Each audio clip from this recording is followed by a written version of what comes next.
Hello! Hi. This is a bit of a different video. Where are we? We're at home. We're making a little bit of a different video to talk about our visit to North Korea. Obviously, the visit was Richard's idea. It was his dream holiday destination. We could have gone to the Maldives, but instead, we went to North Korea. We went to the DPRK in June 2019. So a while ago now, but we wanted to talk about some of the myths about travelling to the DPRK that we've seen online. And I think people, because it's a place no one goes, for very good reasons, there's quite a lot of myths going about on the internet. And I just want to cover some of those now from two people who have actually been to North Korea. Myth number 1, you will be searched. So one of the myths that people have is that if you go to North Korea, what they're going to do is look through all your phone photos, they're going to forensically investigate your case, they're going to go through everything because they're absolutely terrified of things coming into the country. Emma, that true? I was really nervous, and I don't 100% remember. I think he did open my case and have a cursory glance over it, and it has to go through an X-ray machine. But that was really it, to be honest. They didn't take anything away. They didn't ask me any subsequent questions. They just had a look over it, and that was it.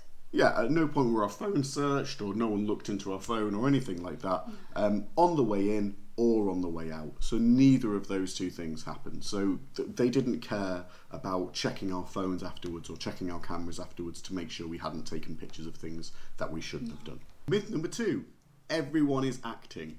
I see this all the time online. Myth goes that when you go to the North Korea that everyone is acting, that it's not real life and what they're showing you is their version of real life. Emma, I think this is kind of true but in a different way to what people think. It's their real life, but it's not life as you know it. They are controlled by a society, which everyone is in every single society. You know, it's the norms of the society, but theirs is quite intense. I think the thing is, they're not acting for tourists though. One of the myths is that North Korean citizens are basically acting out this fake version of North Korea for tourists. I don't think that's true, for a couple of reasons. Number 1, there aren't that many tourists, and number 2, they don't really care that much. I think the tourism companies have to really push the North Korean government to allow people in to start with, which is why you see they can cancel tourism very, very quickly. People haven't been allowed in for ages, and the North Koreans aren't particularly bothered about the revenue from that or anything about that. I think people act for each other. Yeah, it's to create this harmonious view of society, which, like I say, they do in lots of other countries as well. Almost every country, really. You all behave in a certain way so that it looks homogenous. Everyone's dressed up in 1950s Mad Men outfits. Yeah, it's all sort of Mad Men vibes, and I think there are fashion police in as much as if you're not dressed appropriately, they will send you home.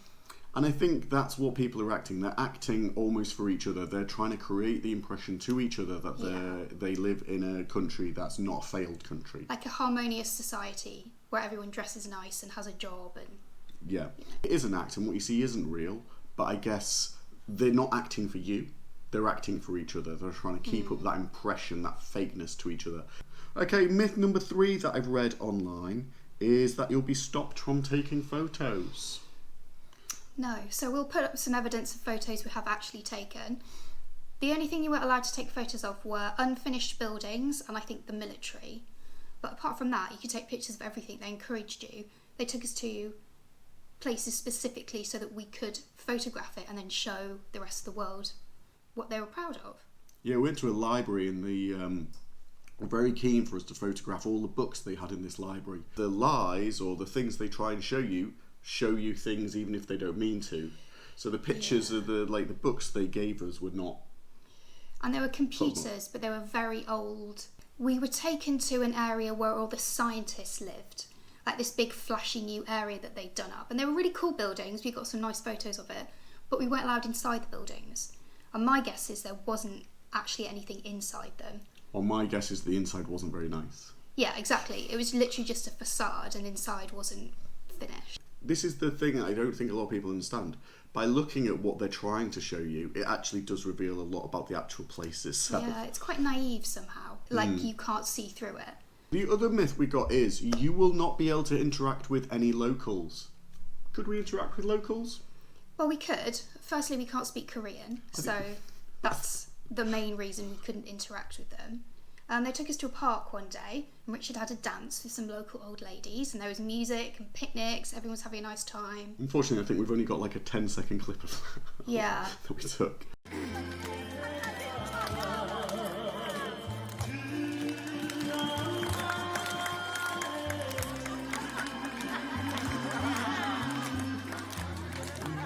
They were trying to encourage me to dance with them, and I was like, no, thank you. But yeah, I think the thing about interacting with locals is most people in North Korea do not speak English. It's not they do not need to speak English, and we do not speak Korean. So actually interacting with people, the main thing stopping us was the language barrier. Yeah. If we didn't have that language barrier, I'm sure we could have interacted with a few people. Myth number 5, I think, is that you'll be followed everywhere. Were we followed everywhere? Well, we were led everywhere. So we had foreign guides, and then we had to be with North Korean guides as well, and they'd worked together a lot, those people, and they sort of trusted and knew each other. Yeah, we couldn't go anywhere without a guide. But I think that's what a guided tour is, right? Yeah. In the hotel and other places, we were pretty much left to our own devices. Like, we could go to the hotel, get a drink. Emma had some karaoke. We'll put a picture of Emma doing karaoke up on the screen now. So it's not like... The impression that I get from people talking online is that you're kind of followed everywhere with men with newspapers, like looking behind and spying on you. That's not the case at all.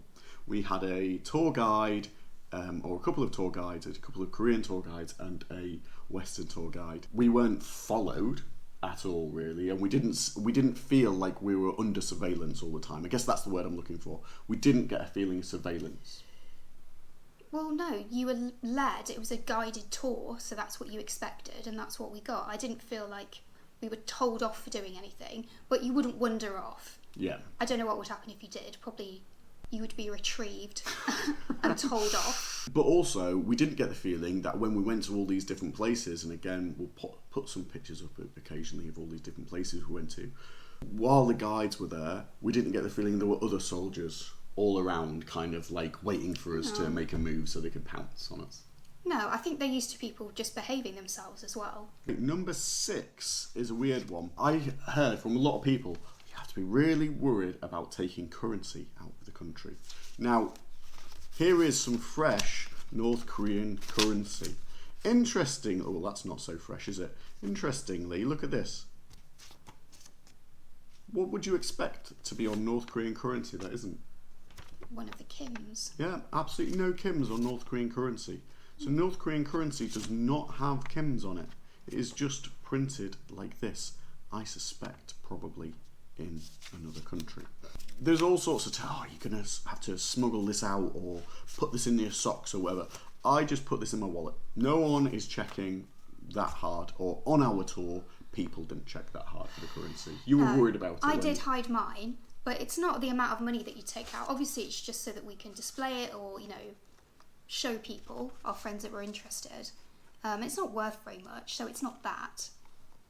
I don't know, I did hide mine. I was a bit worried. I don't like being told off. I was scared.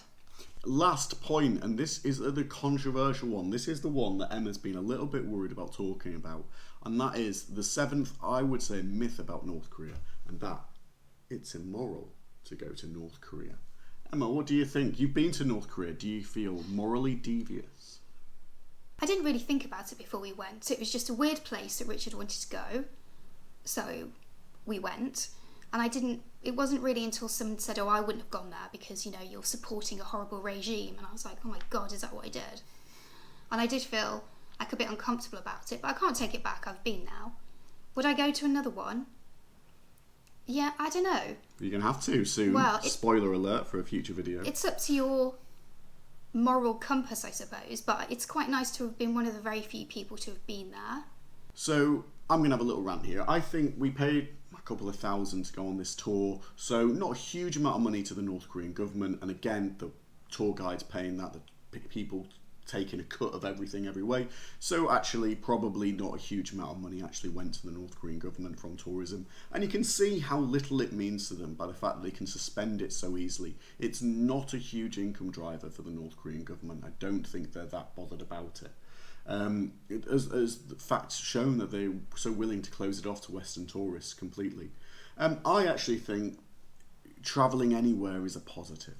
We got to talk to our North Korean guides. We didn't talk Korean, so we didn't interact that much. But I think it's always good for people to see other people, you know.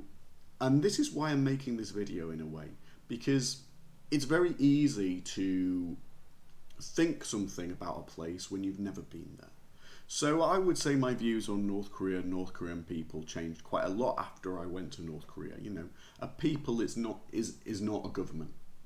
People are not their government. And so, yeah, the government's awful in North Korea. I think that's uncontroversial to say. You think that's controversial to say? I don't want to make a Kim angry.